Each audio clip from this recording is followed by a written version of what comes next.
Hello, good morning to you. Welcome to Business. Indigenous oil marketing company GOIL has reduced petrol and diesel prices at its pumps across the country. Some stakeholders, including the Chamber of Petroleum Consumers and the Institute of Energy Security, had earlier predicted hikes in petroleum prices before the opening of the second pricing window of October. However, speaking with Joy Business, Chief Operating Officer of GOIL, Alex Josiah Adjo, said the over 5% reduction in petrol prices was because crude prices have relatively stabilized. He was of the view that other oil marketing companies will also reduce their prices to reflect the current conditions. Petrol used to be at 4 cedis 41 pesos. Now we have come down to 4 cedis 36 pesos. So it means that we went down by 5 pesos.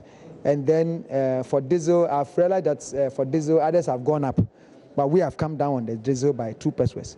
So this is for the pricing window, and the signs are that it's still going down. So once it still goes down, you'll see further reductions. We are just praying that it will be sustained.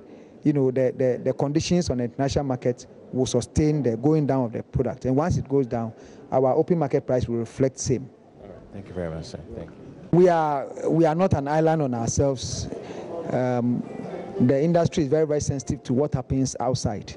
So you will recall that the flooding situation in Texas and Houston, Florida, and where some of the refineries are located, and because of that, production became a problem, and all attention was turned onto those parts of the states. So what it meant was that any vessel that want to come to Africa, you have to pay higher premium, because all attention was on the U.S. So it made the price, go up.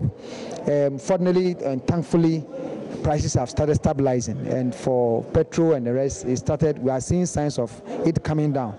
And as usual, we have always said that we always have the customers at heart. So anytime, we will not unnecessarily increase price. But if the international scene dictates that we have to do so, we do so.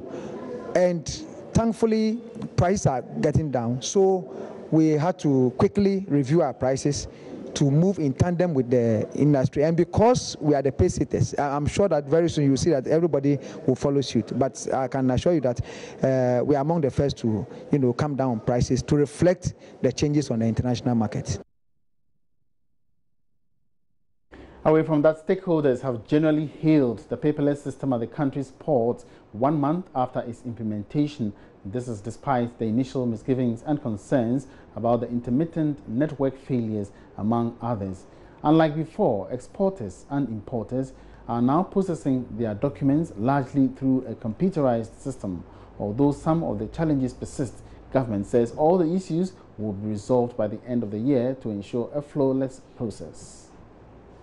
The Ghana Union of Traders Association, GUTA, for instance, believes but for a few lingering constraints, the process has so far been successful. You never got up one day and then go to the tertiary institution or the School of Journalism. You started from class 1, graduated through the system before you became what you are now. And so it's a system that needs to be also graduated. And once it has been introduced, there will be a lot of challenges along the way. But when the challenges comes, the best thing is to correct the challenges whilst we go along. The Ghana Institute of Freight Forwarders, to some extent, also shares GUTA's sentiments. It, however, says there is still room for improvement. IT solutions provider at the ports and operators of the system, GCNet, is also excited about the turnout of events so far. Executive Chairman Dr. Norte Omabu believes the process can only get better, saying it is early days yet. We welcomed it wholeheartedly. We were committed from day one. We knew it would work, but it required a champion. Because you're coordinating several agencies. You have the GPHA, you have the various shipping lines, you have, the freight forwarders, you have the importers, you have customs. Working in that environment, requires a community-wide effort. And this is what was successfully achieved under the direction of the Vice President. Meanwhile, the Vice President, Dr. Mahamudu Bawumia, has revealed, contrary to earlier concerns, government has not incurred any associated costs so far. following the takeover of the other IT solutions provider at the ports, West Blue Consulting by the Dubai-based Customs World, efficiency at the ports is still to be even further enhanced.